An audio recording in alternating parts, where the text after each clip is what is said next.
So Nick, Gabe, and I are biking straight across the dried-up playa of the Alberta Desert, aiming for this gap in the rim on the far side, where we're hoping to link up with an historic wagon route that dates from the 1800s that I found on some old map.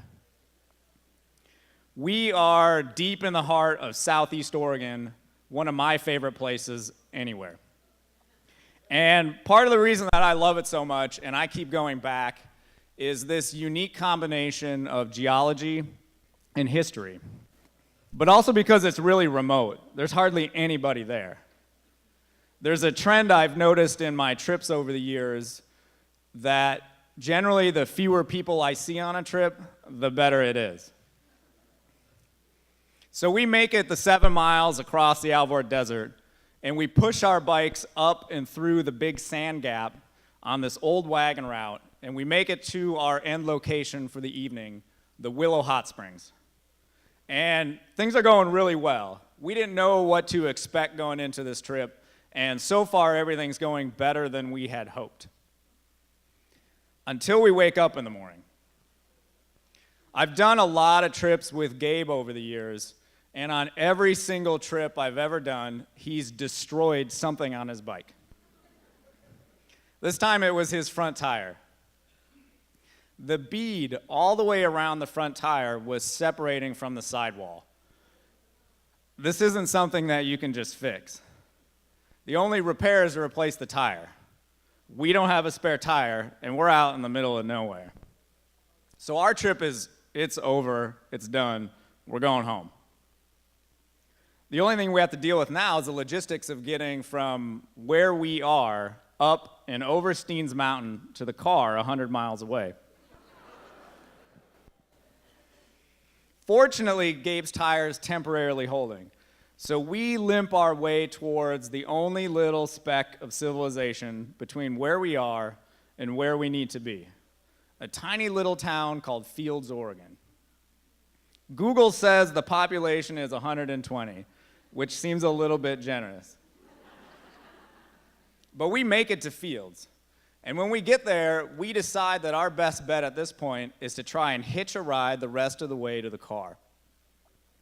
So we park ourselves down in front of the general store, literally stick out our thumbs, and wait for somebody to drive by.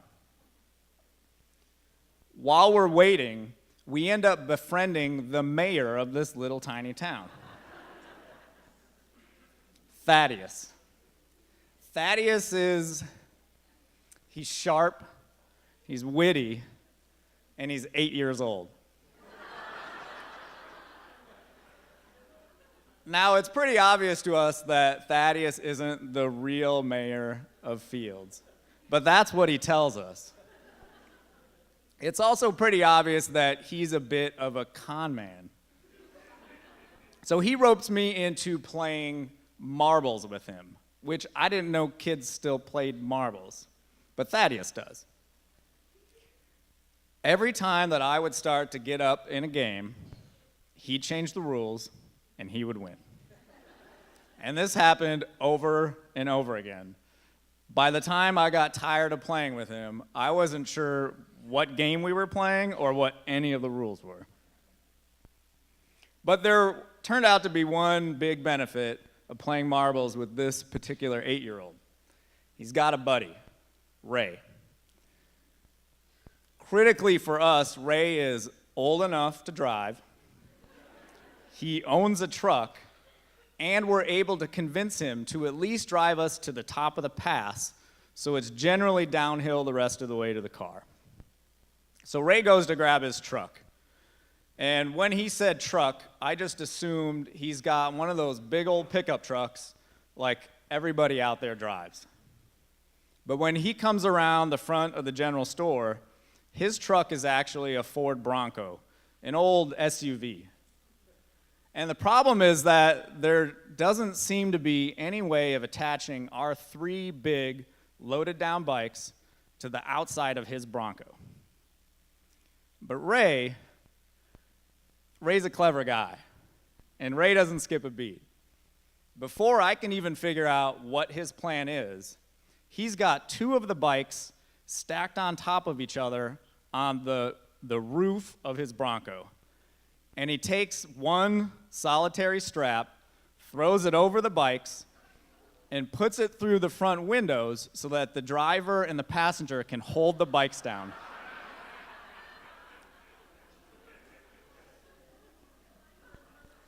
So then he takes the third bike, and he literally just lays it down on the hood of the Bronco. Now, the bike on the hood, that's my bike, and that's the only bike I really care about. And I'm concerned because it's not attached to anything. But I also don't want to offend Ray. So as casually as I possibly can, I ask him if maybe we should strap it down to something. So Ray walks over. He grabs the front tire. He gives it a little wiggle. Nah, it'll be fine. So we pile in his Bronco and very slowly and very carefully start winding our way up the mountain towards the pass. The first thing we notice is that Ray is particularly good at multitasking. So, like most of us, he's only got two hands. But he is simultaneously driving, smoking a cigarette, drinking what may or may not have been vodka out of a glass in his cup holder, while occasionally holding onto that strap coming in the window that's supposed to be keeping the bikes from falling off of the roof. Now, I can't speak for Ray, but there is this general sense of distrust between people who live in rural places like Southeast Oregon and people who come from big cities like Portland.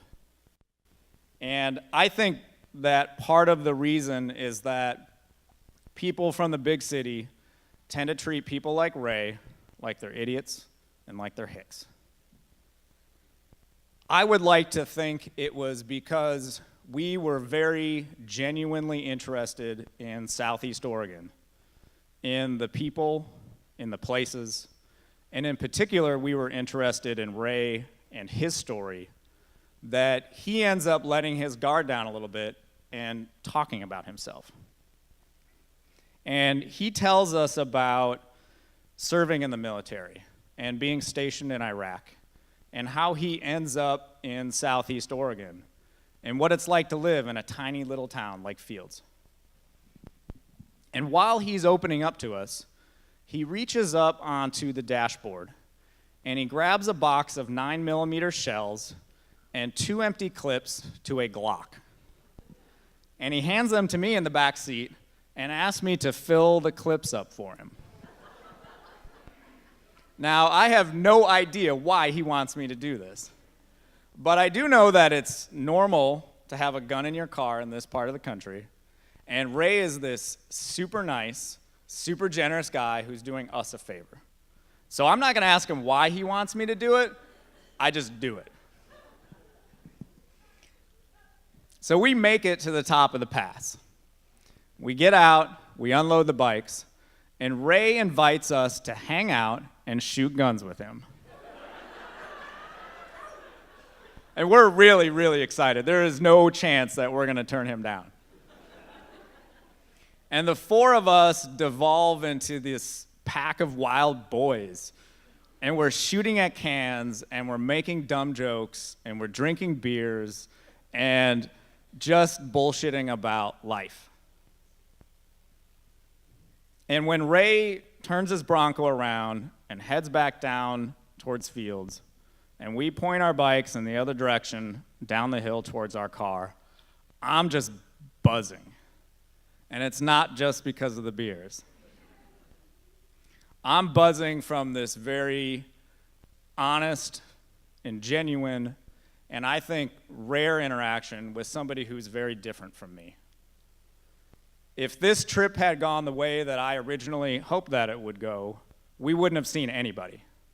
And we never would have had an opportunity to shoot marbles with Thaddeus and shoot guns with Ray.